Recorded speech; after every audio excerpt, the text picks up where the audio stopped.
today's snack attack of the day. I've got just a little bit of cottage cheese left in here, a little bit of the grilled chicken that I had left over for last night. I didn't even have enough to make a wrap, so I just thought, you know what, I'm just gonna make me a little grilled chicken bowl with some pico and Valentina and some chili, spicy sweet chili protein chips, plus protein chips.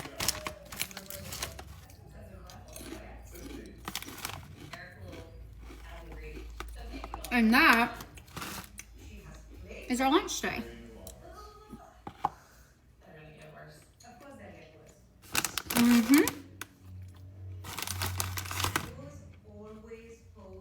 I'm 90% sure you could put pico on a turd and it would make it taste good. I'm kind of colorblind, so I don't even know what purple looks like. I've got some lean ground beef and some broccoli. So I'm going to try to make dinner using that.